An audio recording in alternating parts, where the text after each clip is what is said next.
ராமதாஸ் அவர்கள் பேசும்போது சொன்னாரு, திரு ஆய் செந்தில்நாதன் அவர்கள் பேசும்போது சொன்னாரு, எப்படி அவங்க எல்லாம் பிராண்ட் பண்ணிடுறாங்க அப்படின்னு.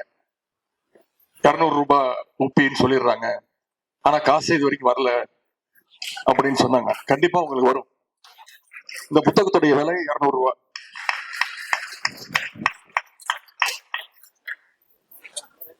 அது மட்டும் இல்லாமல் என்னை அழைத்ததற்கு இன்னொரு அர்த்தம் இருக்கு அப்படின்னு நான் நம்புறேன். எனக்கும் ஒரு சிறு பங்கு இருக்கு என்று நான் முழுமையாக நம்புகின்றேன். கழக தலைவர் மாண்புமிகு தமிழ்நாடு முதலமைச்சருடைய கட்டளை ஏற்று கடந்த மக்களவை தேர்தல் பிரச்சாரத்திற்காக தமிழ்நாடு புதுச்சேரி முழுவதும் நான் பயணம் செஞ்சிருக்கிறேன். மக்களை போய் சந்திச்சிருக்கிறேன். மொத்தம் 22 நாட்கள் 9000 கிலோமீட்டர் பயணம் பண்ணி கிட்டத்தட்ட 125 பிரச்சார கூட்டங்கள்ல பிரச்சாரம் பண்ணி மக்களை சந்திச்சு வாக்கு கேட்டிருக்கேன். தேர்தல் பிரச்சாரத்துல நான் 2 முக்கியமான விஷயங்களை உணர்ந்தேன். ஒண்ணு, கழக அரசினுடைய திட்டங்களுக்கான அந்த ஆதரவு நிலை, மகளிருக்கான விடியல் பயணம், புதுமை பெண் திட்டம், முதலமைச்சருடைய காலை உணவு திட்டம், கலைஞர் மகளிர் உரிமை தொகை, இப்படி பல்வேறு திட்டங்களுக்கு மிகப்பெரிய ஒரு ஆதரவு. குறிப்பா தாய்மார்களிடத்துல, மகளிரிடத்துல நம்முடைய கழக அரசிற்கும் நம்முடைய முதலமைச்சருக்கும் இருந்த மிகப்பெரிய வரவேற்பு. இரண்டாவதா நான் பார்த்தது பாசிஸ்டுகளுக்கு எதிரான மக்களுடைய உண்மையான நியாயமான கோபம். குறிப்பா மதவாதம், ஒரே நாடு, ஒரே மொழி, ஒரே மதம், ஒரே உறவுன்னு சொல்ற பாஜகவுடைய அந்த வெறுப்பு பிரச்சாரம், நிதி உரிமை உள்ளிட்ட மாநில உரிமைகளை பறிக்கின்ற அந்த போக்கு, இதற்கு எதிரான மாபெரும் மக்களுடைய கோபத்தை பிரச்சார காலத்துல நான் உணர்ந்தேன். அந்த அடித்தளத்துல தான் 2024 தேர்தல் முடிவுகள் வந்திருக்கு. அதைத்தான் இந்த புத்தகத்துல உள்ள ஒவ்வொரு கட்டுரையும் தெளிவாக விளக்கியிருக்கின்றார்கள். இதில் ஒரு முக்கியமான கட்டுரை இடம்பெற்றிருக்கிறது. அது நம்முடைய முதலமைச்சருடைய கட்டுரை, புத்தகத்துடைய முதல் கட்டுரை. பாஜகவுடைய 10 வருட பாசிச போக்கையும் அதற்கு இந்தியா கூட்டணியும் மக்களும் எப்படி கடிவாளம் போட்டார்கள் என்பதை நம்முடைய முதலமைச்சர்கள் கிட்டத்தட்ட ஒரு 360 டிகிரியில அந்த கட்டுரையை அலசி இருக்கிறாங்க. கட்டுரையில முதலமைச்சர் எழுதியிருப்பது போல, தேர்தல் முடிவுக்கு பிறகு மோடியுடைய நடை, உடை, பாவனைகள் எல்லாம் மாறிவிட்டன. மோடியுடைய நடை, உடை, பாவனைகள் தான் மாறிக்கிறது தவிர அவருடைய பாசிச சிந்தனைகள் இன்னும் மாறவே இல்லை. அதை நம்மால மாற்றவும் முடியாது. தேர்தல்ல மிகப்பெரிய பின்னடைவு சந்தித்த பிறகும் ஒரே நாடு ஒரே தேர்தல் திட்டத்தை செயல்படுத்த துடிக்கிறாங்க. அதுக்கு ஒன்றிய அமைச்சரவை ஒப்புதல் கொடுத்திருக்கு. ஆனால் அதை நாம் எந்த காலத்திலும் ஏற்கப் போவதில்லை என்று நம்முடைய முதலமைச்சர் அவர்கள் தெளிவாக சொல்லியிருக்கிறாங்க. அப்படிப்பட்ட அளவில்லாத அதிகாரத்தை அடைய நினைச்ச மோடிக்கு இந்த தேர்தல் முடிவுகள் சரியான பாடம் புகட்டிருக்கு. இதற்கெல்லாம் முதலமைச்சர் அவர்கள், நமது முதலமைச்சர் அவர்கள் முன்னின்று உருவாக்கிய அந்த இந்தியா கூட்டணி தான் காரணம். நம்ம கூட்டணிக்கு இந்தியான்னு பெயர் வச்சோன்னே பயந்துட்டாங்க. நம்ம நாட்டுடைய பெயரையே மாத்துறதுக்கு முயற்சி பண்ணாங்க. இந்தியாங்கிறத தூக்கிட்டு பாரதம் பேச ஆரம்பிச்சாங்க. இனிமே இந்தியாங்கிற வார்த்தை யாரும் பேசக்கூடாத அளவுக்கு பயந்து போனாங்க. மூன்றாவது அணி, அது எப்பொழுதுமே கரை சேராதுன்னு தேர்தலுக்கு 1 வருடம் முன்பே, அதாவது மார்ச் 2023 அன்றே நம்முடைய முதலமைச்சர் அவர்கள் மிக தெளிவாக சரியாக எடுத்து கூறினார். எதிர்கட்சிகளுடைய ஒற்றுமையை நம்முடைய தலைவர் அவர்கள் மீண்டும் மீண்டும் வலியுறுத்தி கொண்டே இருந்தார்கள்.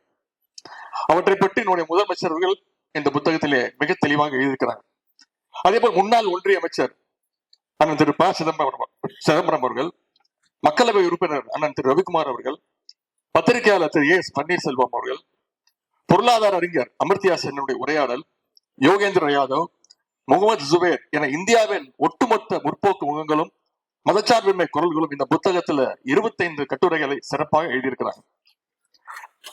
நாடாளுமன்ற தேர்தலுக்கு முன்பு பிரதமர் மோடி பற்றி எப்படிப்பட்ட பிம்பம் உருவாக்கப்பட்டுச்சு உங்களுக்கே தெரியும்.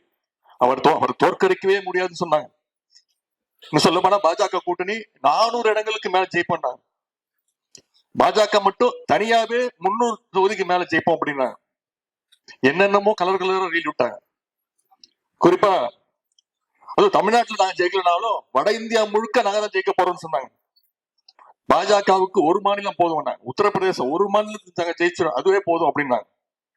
அதுலயும் இந்த வடநாட்டு செய்தி சேனல்கள்லாம் இருக்கு, உங்களுக்கு தெரியும் என்னென்ன கலரா ரீல் விட்டாங்க.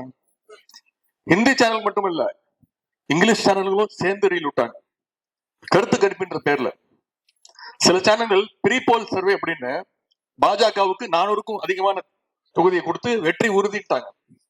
இன்னும் சில சேனல்கள் ரொம்ப நடுநிலைமையா சேர்ந்துக்கிட்டு ஒரு 10 சீட்டு 15 சீட்டு கம்மி பண்ணிட்டு இல்ல 385 தான் ஜெயிப்பாங்க, 390 தான் ஜெயிக்க முடியும் அப்படின்னு பாஜகவுக்கு முட்டு கொடுத்துக்கிட்டே இருந்தாங்க.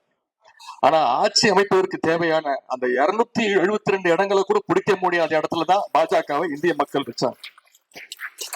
இந்த தேர்தல்ல பெரும்பாலான மெயின்ஸ்ட்ரீம் ஊடகங்களை தவிர விட துருவ் ராட்டி, முகமது ஜுபேர் மாதிரியான independent YouTubers, fact checkers, Alt News, பேரலை மாதிரியான இண்டிபெண்டன்ட் ஊடகங்களும் தான் பாசிஸ்டுகளை எதிர்த்து பல்வேறு உண்மைகளை வெளில கொண்டு வந்து பேசினாங்க.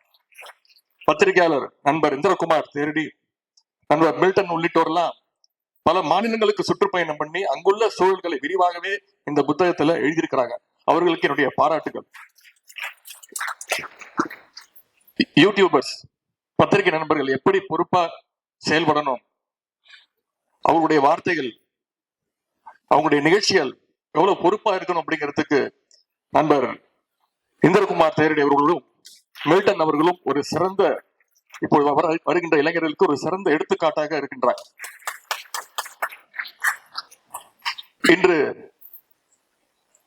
காலை ஒரு நிகழ்ச்சியை முடிச்சுட்டு, ஒரு ஆய்வு கூட்டத்தை முடிச்சுட்டு வெளியில வந்து என் போனை திறந்து யூடியூப் திறந்து பார்த்தா நானே பயந்துட்டேன்.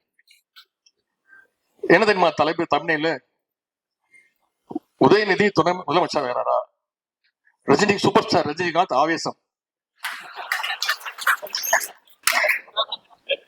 நான் பயந்துட்டேன். சரி, நான் துணை முதலமைச்சர் அறிவிப்பே வரல, அதற்கான முழு உரிமையும் முதலமைச்சர் கிட்ட தான் இருக்கு. இந்த முதலமைச்சர் தான் கேட்கணும், அவர்கிட்ட கேட்காது, அவர்கிட்டையும் கேட்டுட்டு இருக்கீங்க. ஆனா யாரெல்லாம் மைக்கு ரோட்ல போற வரவங்க கிட்ட எல்லாம் மைக்கு நீட்டி உதயநிதி துணை முதலமைச்சர் உங்க ஒப்பீனியன் என்ன, உங்க ஒப்பீனியன் என்கிட்ட கேட்டீங்க. சரி, அவர் பாவம் படப்பிடிப்புக்காக விமான நிலையத்துக்கு போறாரு, அவரை போய் வழிமறிச்சு இடம் கொடுக்காம, அவர் பிளைட்டுக்கு டைம் ஆச்சுன்னு நினைக்கிறேன், அவர்கிட்ட போய் நீட்டு அவர் சொல்லிட்டாரு எங்க இந்த அரசியல்கள் எல்லாம் கேட்காதீங்க அப்படின்ட்டு போயிட்டாரு. ஆனா அவங்க வச்சிருக்கிற தலைப்பு என்ன, படிச்சா என்னன்னு தோணும்? உதயநிதி துணை முதலமைச்சர், சூப்பர் ஸ்டார் ரஜினிகாந்த் ஆவேசம். இப்படி அதனால பத்திரிகை நண்பர்கள், இன்னைக்கு இதுக்கு எதுவும் தமிழ் வைக்க போறீங்கன்னு தெரியல. உதயநிதி சூப்பர் ஸ்டார் ரஜினிகாந்துக்கு பதிலடி அப்படின்னு வைப்பாங்க, நானே எடுத்து கொடுத்துறேன்.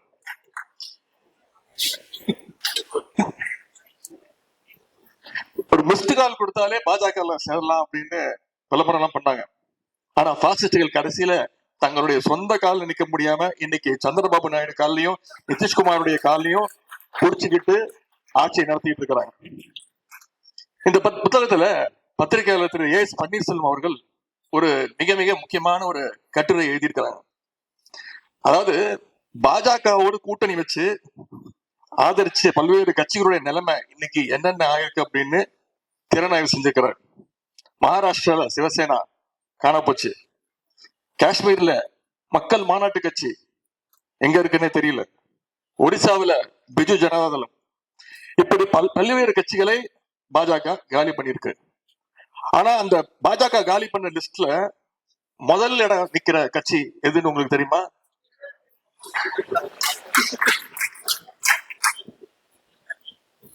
எது? இப்படிப்பட்ட ஒரு பாழ்பட்ட நிலைக்கு நம்முடைய எதிர்கட்சி தள்ளப்பட்டிருக்கு. அவங்க மீண்டு வரணும் என்பதுதான் என்னை போன்றவருடைய ஆசை. சங்கிங்க எல்லாம் எப்ப பார்த்தாலும் எங்க மோடியை பார்த்து அமெரிக்காவே பயப்படுது, எங்க மோடி பேசினார்னா ஐரோப்பாவே நடுங்குது, எங்க மோடியை பார்த்து அண்டார்டிகா உருகி போயிடுச்சு, இப்படிதான் ஊட்டுவாங்க. ஆனா இப்போ ஆந்திரால போய் கேட்டு பாருங்களேன், மோடி யாரை பார்த்து பயப்படுவாருன்னு. ஆந்திர மாநிலம் முழுக்க சொல்லுவாங்க, எங்க சந்திரபாபு நாயுடு பார்த்துதான் மோடி பயப்படுவார் அப்படின்னு. இனிமே மோடியுடைய பிம்பத்தை பீகார் மக்கள் கூட நம்ப மாட்டாங்க. இந்திய வரலாற்றிலேயே ஒரு பிரதமரே பிரச்சார காலத்துல மத ரீதியான வெறுப்பு பேச்சுகளை பேசியது இந்திய வரலாற்றிலேயே இதுதான் முதல் முறை.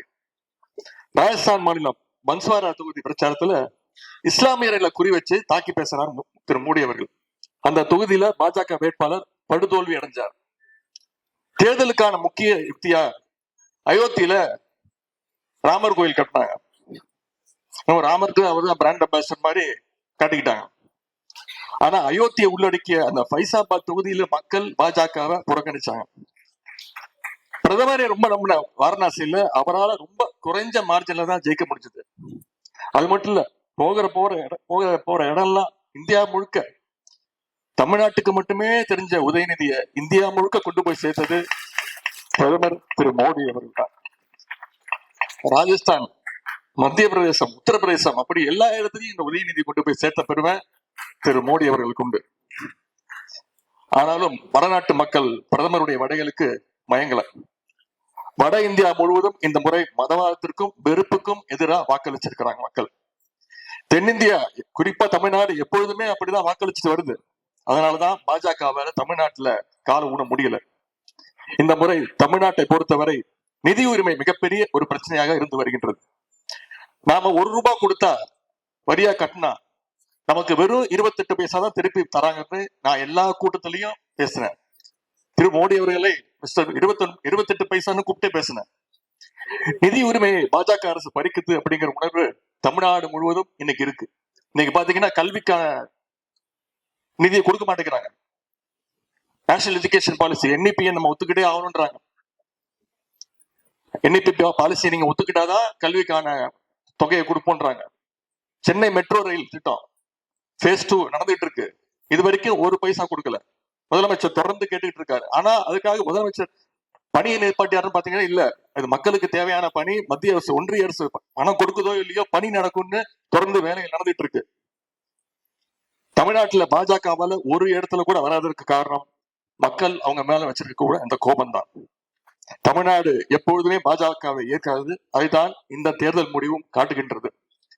பாஜகவுடைய அதிகார பலம், பணபலம், மீடியா பலம், ஃபேக் நியூஸ் ஃபேக்டரி என எல்லாவற்றையும் தமிழ்நாட்டுல பயன்படுத்தி பார்த்தாங்க.